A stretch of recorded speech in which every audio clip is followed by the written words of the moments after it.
The Galactic Research Station 47 Beta hung in space like an oversized jewelry box, all gleaming metal and self-importance.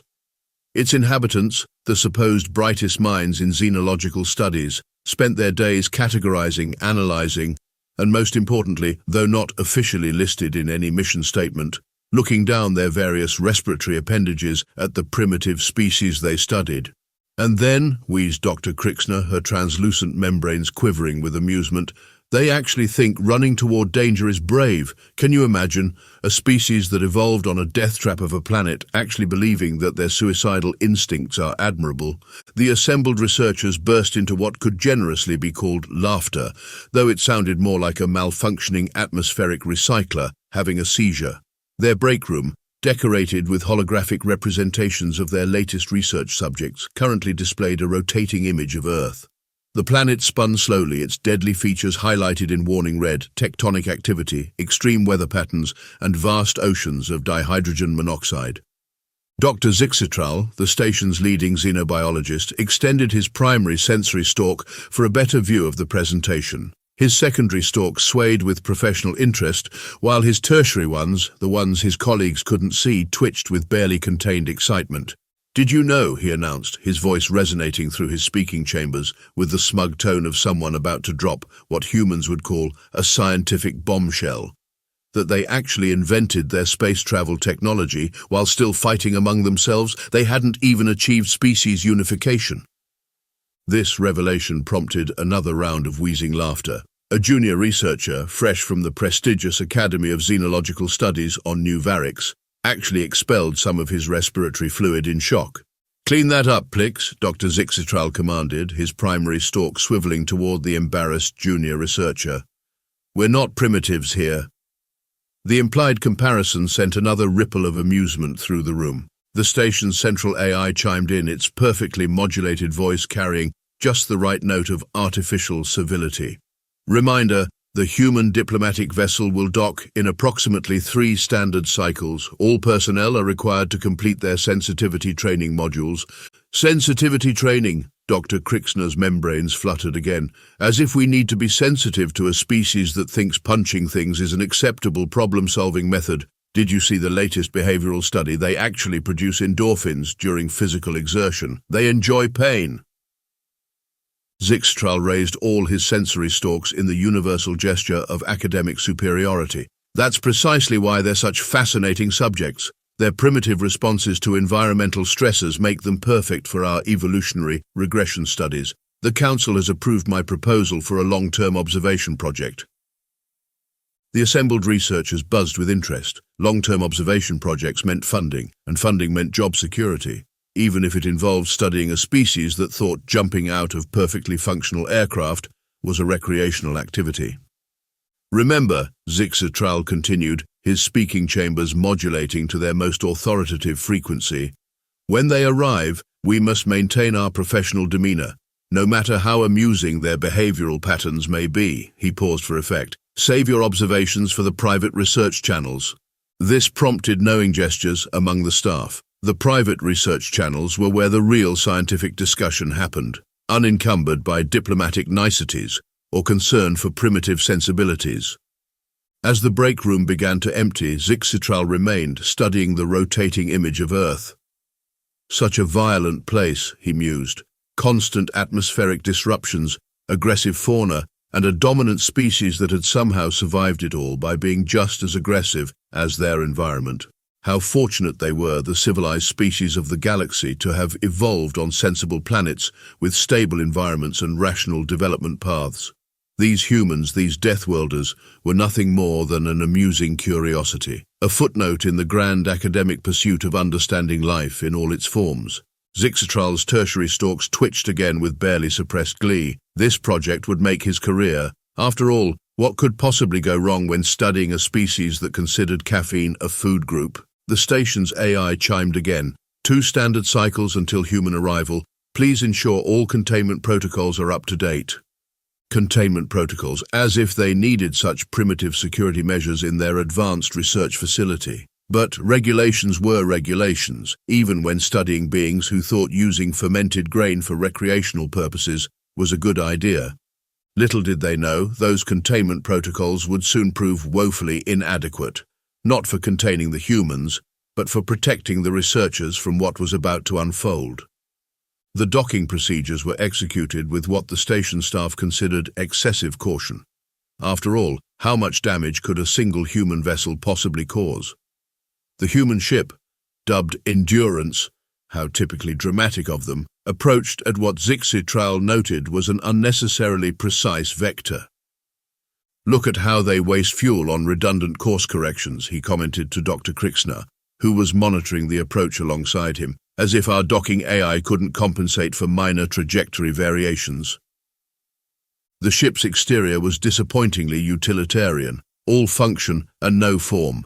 The humans had apparently never discovered the aesthetic benefits of bioluminescent hull plating or psychic resonance beacons. Instead, their vessel bore what appeared to be Zixitral sensory stalks recoiled slightly, armor plating. "They armored a diplomatic vessel," Dr. Plix observed, his voice crackling with barely contained amusement. "Do they expect to be attacked during peaceful first contact?" "Deathworlder instincts," Krixner responded, her membranes rippling in what the sensitivity training modules had strictly forbidden them from calling superiority waves. "They probably armor their sleeping pods too." The airlock cycled, and the station's welcoming committee arranged themselves in the ceremonial hexagon of academic greeting. Zixitral positioned himself at the primary point, his stalks arranged in perfect scholarly symmetry. The human delegation emerged, and the assembled scientists fought to maintain their professional composure. The humans were wearing what appeared to be protective suits, not the expected ceremonial robes or academic indicators of status. The suits were sleek, clearly designed for mobility, and had reinforced joints. Even their diplomatic attire was designed for combat readiness. "Welcome to Research Station 47 Beta," Zixitral announced through the Universal Translator. "We are honored by your participation in our evolutionary studies program." The lead human, a tall specimen with a surprising amount of facial hair, stepped forward. "Commander Reynolds of the Endurance, thank you for having us." He smiled, displaying an alarming number of teeth. The station's security sensors registered an immediate spike in threat assessment readings. "Please follow me to the orientation chamber," Zixitral said, noting how the humans instinctively checked sightlines and exit routes as they walked. Such primitive survival instincts still active even in a clearly safe environment. In the orientation chamber, Zixitral outlined the research parameters with what he considered exceptional patience. "We'll be conducting a series of observational studies focusing on your species' unique adaptations to high-stress environments." "You mean you want to see what makes Deathworlders tick?" Reynolds said, his tone carrying what the translator flagged as amusement. Several of the human delegation exchanged looks that the station's behavioral analysis systems couldn't quite categorize. "We prefer the term high-gravity evolution subjects," Dr. Krixner interjected smoothly. "And yes, we're particularly interested in your species' unusual stress responses." "Like how we drink liquid stimulants for breakfast," one of the human scientists asked, producing a container of what the station's sensors immediately identified as caffeine solution. The research team's membranes fluttered in collective horror. "Precisely," Zixitral confirmed, trying to hide his distaste.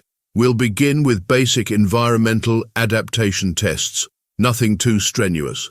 He magnanimously decided not to mention that what humans considered strenuous barely qualified as moderate activity to civilized species. As the orientation concluded, Commander Reynolds made a request that sent ripples of disbelief through the research team's sensory organs. "We'd like to inspect your emergency protocols and containment facilities." "Surely that won't be necessary," Zixitral responded, all three sets of stalks wavering in confusion. "Our facility meets all Galactic Council safety standards." "Humorous," Reynolds said, that unsettling smile returning. "It's what would you call it? A Deathworlder instinct." The research team exchanged glances. Let them inspect the facilities. It would give them more data on human paranoid behavioral patterns. After all, what could possibly make their advanced containment systems relevant during a simple research project? The humans' insistence on safety protocols would soon prove to be far more than mere paranoia. From Research Station 47 Beta, subject Human Behavioral Study, Week 1, Classification Academic Humor Distribution List.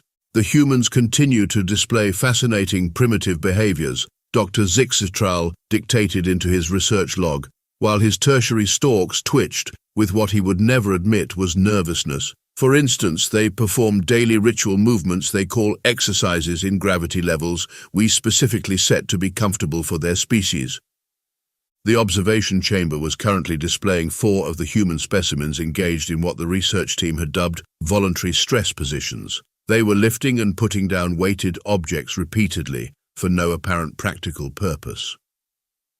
Most peculiar, Dr. Krixner added to her own notes, they appear to be deliberately inducing physical strain. Subject 3 has been observed increasing the mass of the objects progressively, despite clear signs of physical distress. The human in question, whom they'd been avoiding calling the one with the alarming biceps, placed the weights down and caught the researchers staring. He waved. Several junior researchers waved back before remembering their professional dignity. Note for the xenopsychology department, Plix transmitted. Subjects maintain unusual awareness of their surroundings even during focused physical activities. Possible remnant of predator avoidance behaviors. The station's AI interrupted their observation session with its daily safety report. Reminder, human subjects have requested access to emergency equipment locations and escape pod protocols for the 3rd time this week. Again, Zixtral's speaking chambers vibrated with exasperation. Direct them to the standard safety briefing recordings. They've already memorized those, the AI responded. They're requesting practical demonstrations and response time assessments.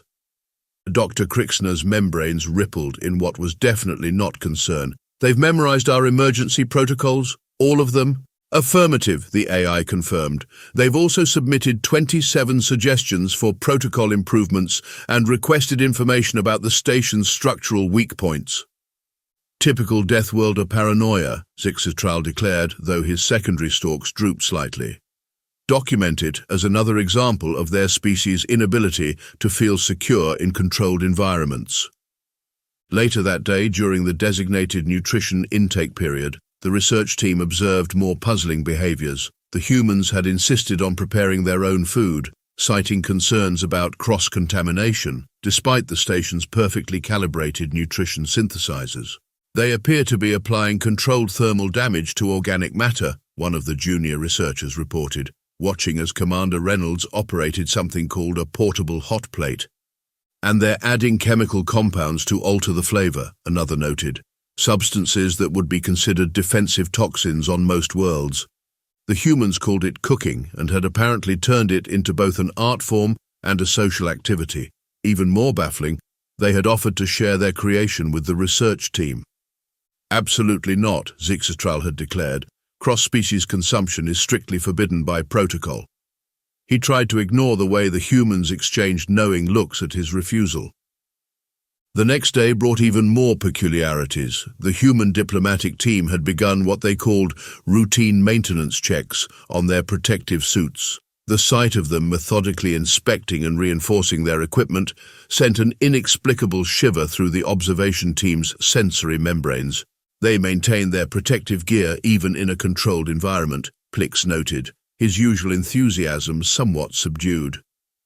And have you noticed they never go anywhere alone? Pack behavior, Zixitral dismissed, perfectly normal for primitive species. But even he couldn't dismiss the growing list of oddities. The humans had mapped every maintenance tunnel in the station within 2 days. They had calculated optimal routes to every emergency station. They maintained what they called regular combat readiness despite being on a peaceful research mission. Most disturbing of all, they seemed to find the research team's discomfort amusing. "Don't mind us," Commander Reynolds had said during their weekly progress review. "We just like to be prepared." That unsettling smile again. You never know what might happen on a space station. Even a perfectly safe one like this. The junior researchers had begun requesting transfers to other projects. Dr. Krixner found herself double-checking the containment field strengths before bed. Even the station's AI had started running additional security scans without being prompted. But Zixitral remained steadfast in his academic superiority. "They're simply demonstrating classic Deathworlder adaptation patterns," he assured his increasingly uneasy staff. Their constant preparation for non-existent threats is exactly what we're here to study. This is all valuable data. He made another log entry. The subjects continue to display paradoxical behavior. They combine high alertness with apparent relaxation, maintaining both combat readiness and social bonding simultaneously. Most fascinating is their tendency to treat potential threats as sources of amusement rather than stress. What he didn't log was how the humans watched them back, how they noted every security patrol pattern, every shift change, every maintenance schedule, how they moved with a precision that seemed less like paranoia and more like preparation. But that was ridiculous. What could they possibly be preparing for in a state-of-the-art research facility? The answer to that question was currently sleeping in containment chamber 12, and it wouldn't be sleeping much longer. Everything went wrong during the night cycle because of course it did. The station systems registered the containment breach at 0300 hours, station time.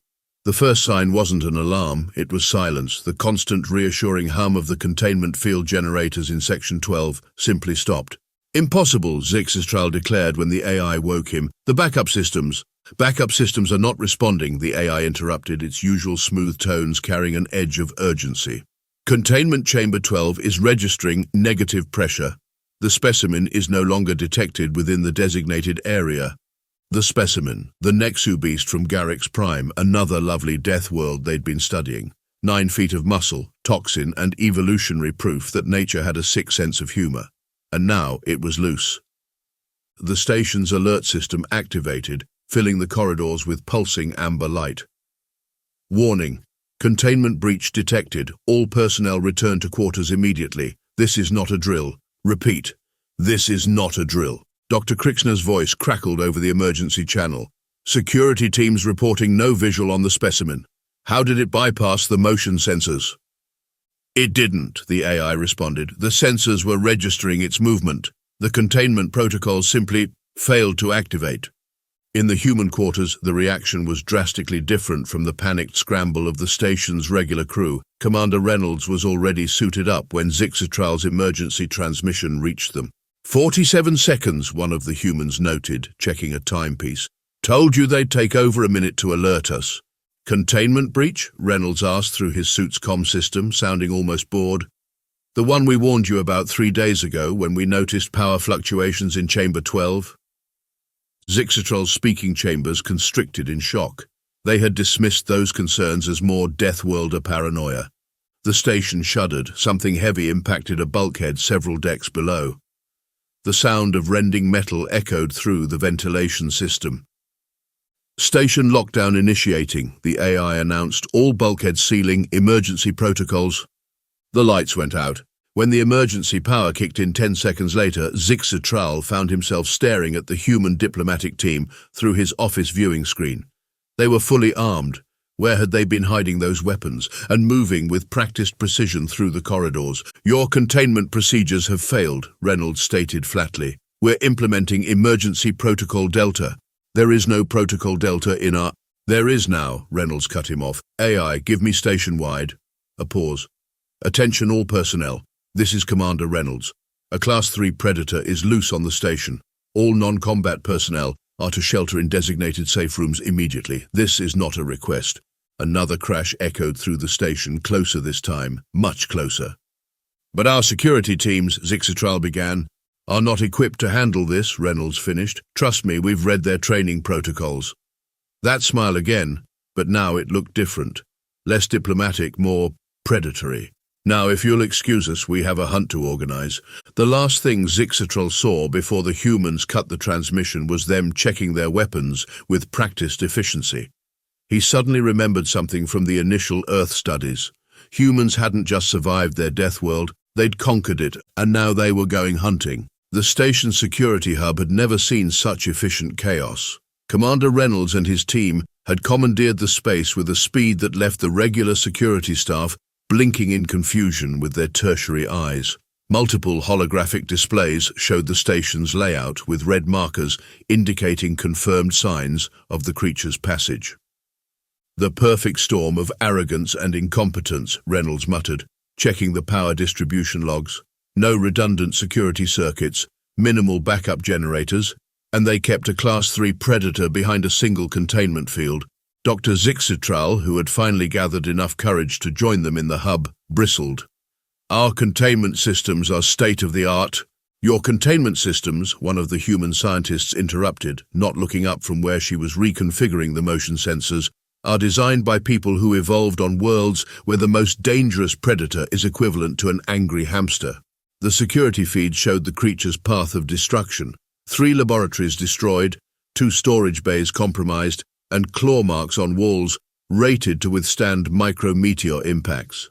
The station's staff had never seen anything like it except the humans, who looked at the destruction with knowing expressions. "Classic ambush predator behavior," Reynolds commented, marking another tactical point on the map. "It's establishing hunting grounds, creating choke points. Your station design practically gives it an instruction manual for optimal killing zones." Zixitral's sensory stalks went completely rigid. "Killing zones?" "Yeah, all these nice long corridors with minimal cover, perfect for—" A scream echoed through the station's communications system. "That!"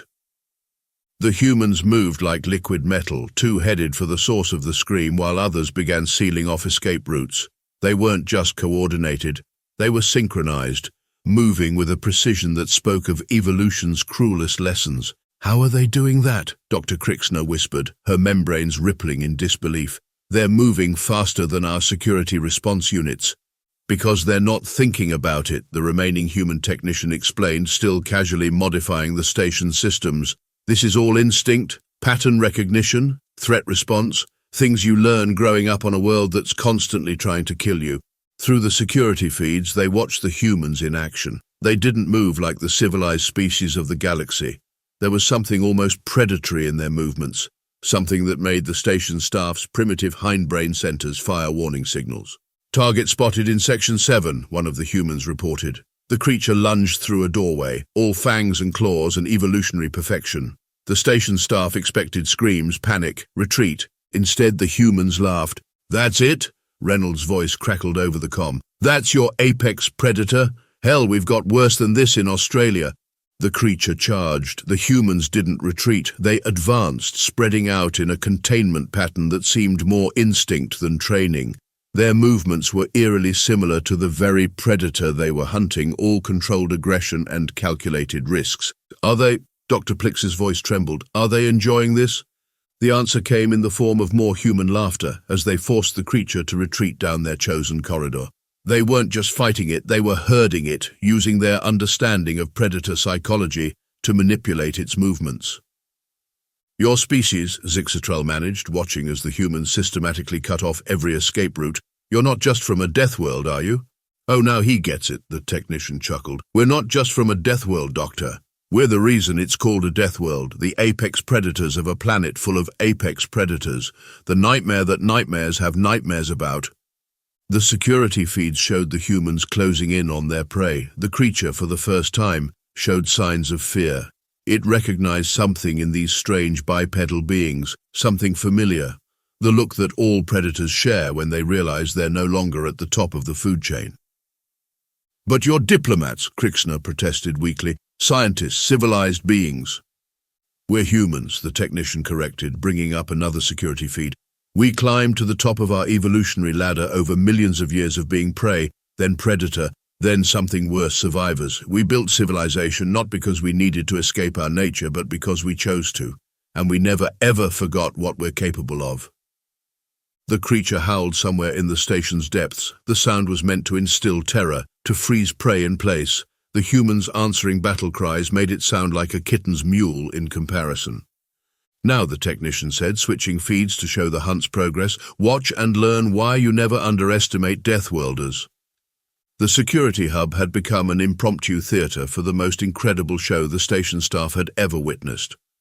On multiple screens, they watched the humans stalk their prey through the station's corridors with a precision that made their previous behavioral studies look like children's drawings. "Contact Section 9, Reynolds' voice crackled over the comm. "Big boy's getting tired. Not used to someone playing back, are you?" The creature had learned the hard way that these new prey weren't following the usual rules. It had tried its favorite trick, dropping from ceiling panels, only to meet a barrage of suppressive fire and synchronized counterattacks that forced it back into retreat. "Did they just—" Dr. Plix's voice quivered as he watched the feeds. Did they just use themselves as bait? Standard hunting tactic, the human technician explained, monitoring vital signs with casual interest. Works on pretty much anything with teeth and an ego. The station staff watched in horrified fascination as the humans demonstrated exactly why their species had survived a planet that, by all scientific logic, should have killed them millennia ago. They moved like water, flowing around obstacles. They communicated in half-words and gestures, predicting each other's movements with uncanny accuracy. "Hey, Doc," Reynolds called out between maneuvers, sounding almost cheerful. "You might want to note this down for your research. Classic example of human pack-hunting strategies. Could make a great paper." The creature tried another ambush. This time it picked the wrong corridor. "Now that's just embarrassing," one of the humans commented as they sprung their trap. "It fell for the oldest trick in the book. Even raccoons know better than that." Raccoons? Zixtral's translator struggled with the term. "Trash pandas," another human clarified, which clarified nothing. "Little masked bandits back home. Smarter than this thing, apparently." The creature, realizing it was being hunted rather than hunting, tried to retreat into the station's maintenance tunnels. The humans had anticipated this 20 minutes ago. They'd already sealed off 3 sections and rigged motion sensors throughout the others. "Your species," Dr. Krixner observed, her scientific curiosity temporarily overriding her terror. "You've done this before." "Lady," the technician chuckled, "we did this before we invented the wheel. Hell, we did this before we invented pants." The hunt continued through the station's lower levels. The humans had switched to what they called predator psychology, 101 inches. Systematic elimination of hiding spots, strategic use of light and sound, and occasional bursts of what could only be described as psychological warfare. "Marco," one human would call out. "Polo," others would respond, their voices echoing through different sections of the station. The creature, unfamiliar with human recreational activities, found this deeply unsettling. It wasn't used to prey that not only fought back but seemed to be treating the whole life-or-death situation like some sort of game. "It's heading for the primary cargo bay," the AI announced. "Perfect!" Reynolds' grin was audible. "That's exactly where we want it!" The staff watched as the humans executed what they casually referred to as a standard flanking maneuver. It looked anything but standard to the civilized species watching. It looked like poetry written in controlled violence, a dance choreographed by millions of years of evolutionary pressure. "Notice," the technician commented, still providing academic commentary like this was a regular research day, "how we're using its own hunting instincts against it. It thinks it's finding escape routes, but really..." "They're herding it," Zixitral realized, his stalks trembling in understanding. Like what our ancestors did to pretty much every apex predator that thought we looked tasty," the technician finished. "We learn from the best by beating the best." The creature, now visibly tiring, made its final mistake.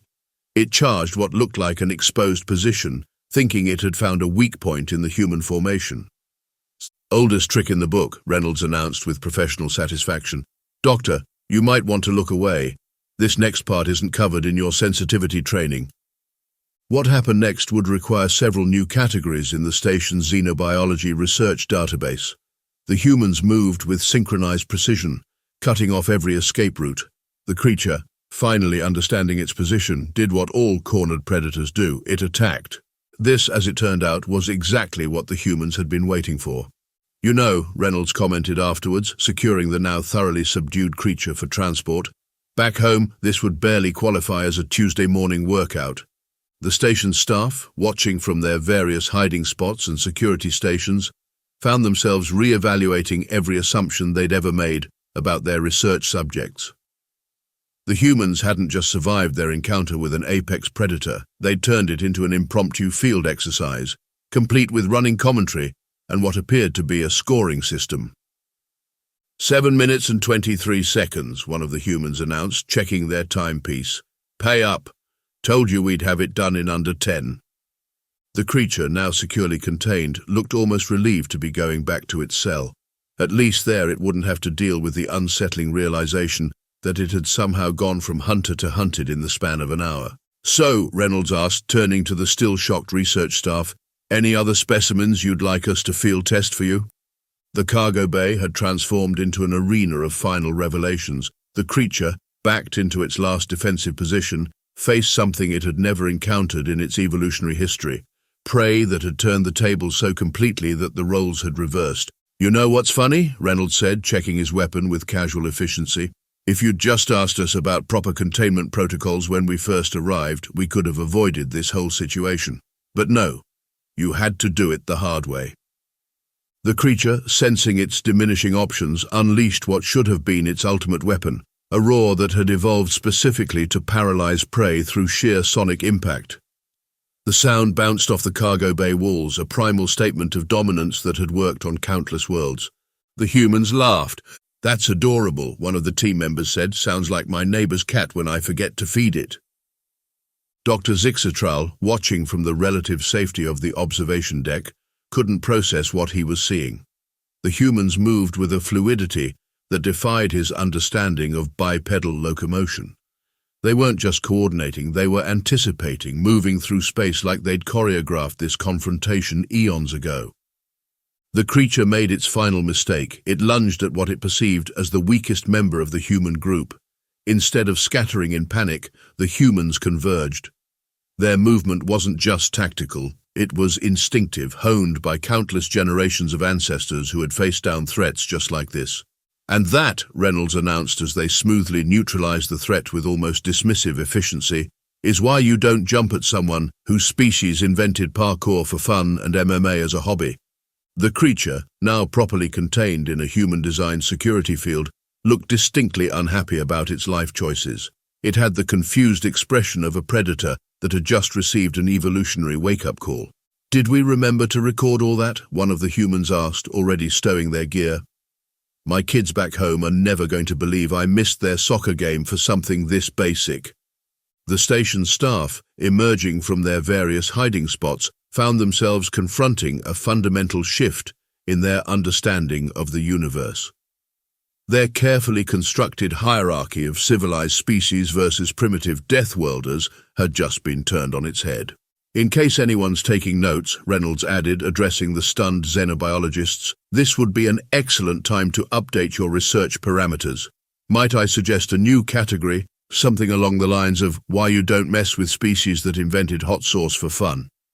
The creature, safely secured, had finally learned what countless others had discovered before, that sometimes the most dangerous things in the universe aren't the ones that look scary. Sometimes they're the ones that smile right before they show you why they survived everything their homeworld could throw at them, and came out on top. Research Station 47, Beta's official logs were updated with several new categories following what became known as the incident. Most notably, the term primitive species was quietly removed from all documentation. "I've been reviewing our initial assumptions," Dr. Zixatral announced during the post-incident briefing, all three sets of stalks properly humbled. "It appears we may have misinterpreted certain survival adaptations as evolutionary disadvantages." "You don't say," Commander Reynolds replied, sipping from his cup of what the station now recognized as liquid courage, coffee. "Any other breakthrough observations?" The research team had made several adjustments to their protocols. The emergency response manual had been completely rewritten. The security systems had been upgraded to what the humans considered barely adequate, and most importantly, the observation lab now had a sign reading, "Warning, the creatures you're studying might be studying you back." "Perhaps," Dr. Crixner suggested, her membranes rippling with newfound respect, "we should consider reclassifying Earth?" "Oh," Reynolds raised an eyebrow. "As what?" "Not as a death world," she clarified, "but as a graduation school for the universe's most successful survival specialists." The humans found this particularly amusing. They were preparing to depart, their diplomatic mission technically complete, though not quite in the way anyone had expected. "Just remember," Reynolds said as they boarded their ship, "the next time you're studying a species that evolved on what you call a death world, ask yourself one question. Did they survive their planet? Or did their planet survive them?" The station staff watched the human ship depart, each contemplating the difference between reading about apex predators and meeting the species that had out-predated them all. In Containment Chamber 12, behind significantly upgraded security fields, the creature had developed a new habit. It flinched every time someone mentioned Earth.